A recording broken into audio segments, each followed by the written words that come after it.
ना होगा, और अगर सब मिलकर कोशिश करें तो रास्ता निकल सकता है। राजू के चेहरे पर एक उम्मीद की किरण जागती है।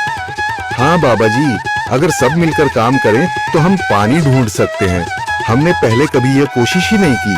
लेकिन इतनी कठिन जमीन में नया कुआं खोदना आसान नहीं। मुश्किल जरूर है, नामुमकिन नहीं। अगर हम मिलकर काम करें तो ये हो सकता है। राजू खड़ा हो जाता है, उसकी आंखों में एक नई रोशनी है। तो फिर हम कल से काम शुरू करेंगे। मैं गांव के सभी युवाओं को इकट्ठा करूंगा। हम मिलकर नया कुआं खोदेंगे। यह कहते हुए वह शामू के साथ गांव के दूसरे युवाओं को बुलाने के लिए निकल पड़ता है। कहीं दूर से गरज की हल्की सी आवाज आती है, जैसे आकाश ने उनकी उम्मीदों की गवाही दे दी हो।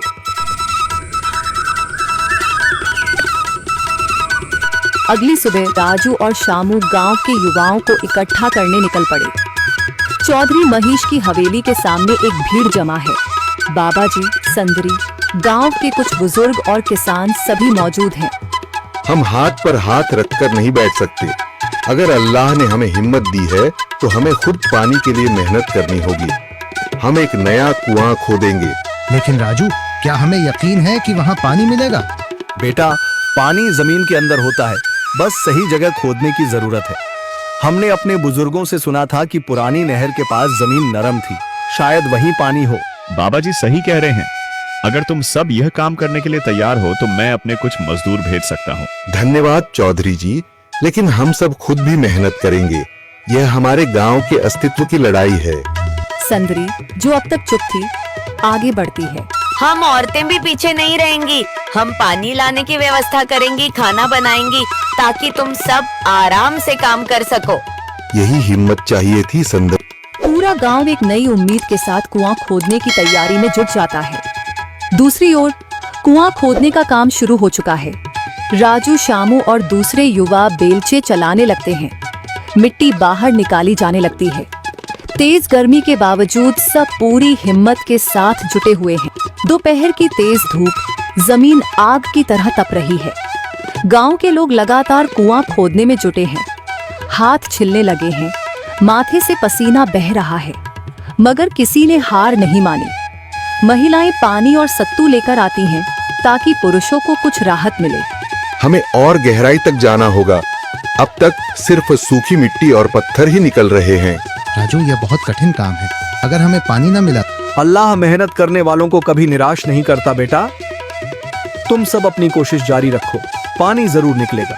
हिम्मत मत हारो। अगर अब रुक गए तो फिर कभी पानी नहीं मिलेगा।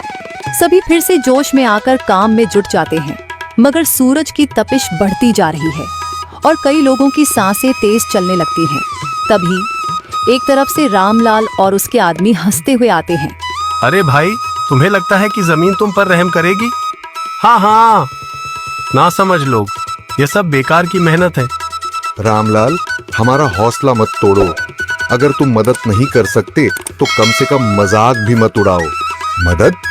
हाँ, मैं अपने कुएं का पानी बेच सकता हूँ, मगर मुफ्त में नहीं दूंगा। राजू सब अनसुना कर फिर काम में लग जाता है। शाम होने लगती है, लेकिन अभी तक पानी का नामो निशान नहीं। कुछ लोग मायूस होकर पीछे हटने लगते हैं। राजू, शायद रामलाल सही कह रहा है। यह सब बेकार है।